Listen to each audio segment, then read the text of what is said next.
Nous tenons à remercier Protège d'avoir choisi cette semaine pour réunir les experts du Pacifique, les 4 PTOM, partager les expériences. Et l'objectif est d'avancer rapidement vers les produits dérivés du cocotier, qui est l'arbre de la vie, l'arbre de l'excellence dans la région Pacifique. Dans la coutume polynésienne, et je pense que c'est aussi la coutume océanienne, lorsqu'on accueille nos amis du Pacifique, on cherche à l'accueillir du mieux possible, donc non seulement avec le sourire, mais aussi avec l'acceptation de l'autre pendant son passage sur nos terres. Et donc nous avons souhaité de le faire avec un orero, un accueil traditionnel en langue Omutu, dans une des langues de la Polynésie.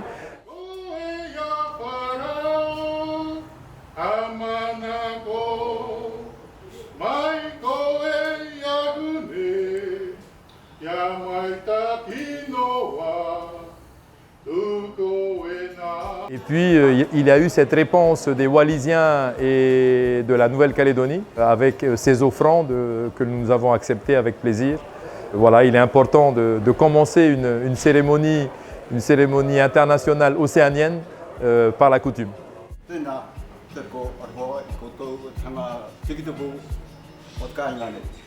C'est l'intérêt de se retrouver ensemble et Protège aujourd'hui est un réseau de mise en valeur des expériences du Pacifique, notamment sur la thématique agriculture et foresterie.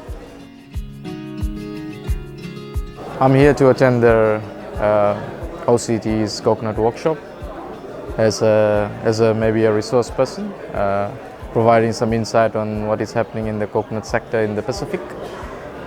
First of all, I was very privileged to attend this meeting in French Polynesia, first time, to look at really the work that is being done in the coconut industry in French territories.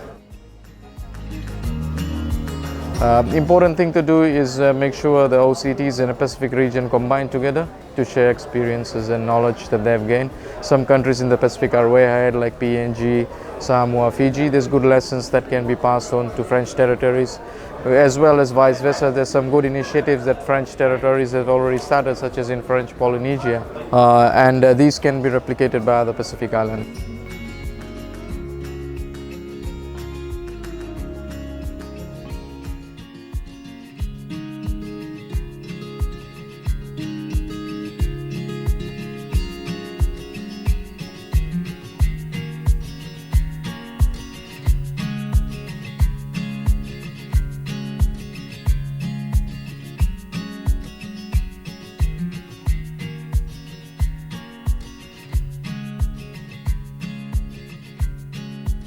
Sur le séminaire cocotier, on a pu réaliser différentes visites sur toutes les actions qui se passent sur une filière cocotier, de la production en passant par l'huilerie pour la transformation, en voyant aussi tout ce qui est valorisation de la production, en faisant l'huile de monoeil, ce genre de choses.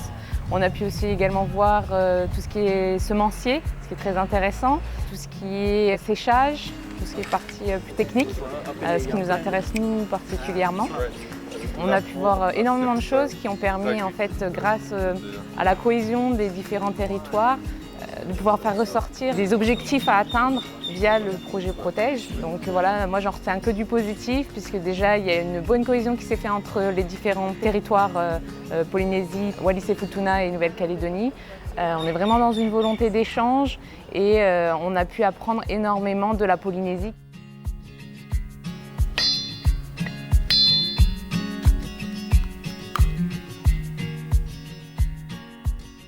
En fait, on avait des questionnements par rapport à la réorientation de la filière. En fait, on est resté pas mal d'années sur la filière Copra carburant, en se doutant bien qu'il y avait peut-être quelque chose de mieux à faire, quoi. Entre autres l'huile vierge, quoi. Si maintenant la question est est-ce qu'il va falloir repositionner, pour nous la réponse est clairement oui, quoi. On a initié un programme de recherche, mais ils sont déjà bien en avance ici, quoi. Et ça nous a permis aussi de visiter un laboratoire, entre autres à la DAG, où en fait, j'ai pu voir les différentes machines. Et, pour ma partie, clairement, j'ai mis en avant qu'il fallait changer de procédé. Que le process est déjà bien établi quand même ici. Donc, ils ont déjà identifié les machines, enfin le process, quoi. Moi, c'est un peu le travail le plus compliqué, quoi. Typiquement, quand je vais rentrer en Nouvelle-Calédonie, je vais leur dire voilà, on ne va pas réinventer l'eau chaude. Le process est déjà là, il faut le mettre en place, quoi, maintenant.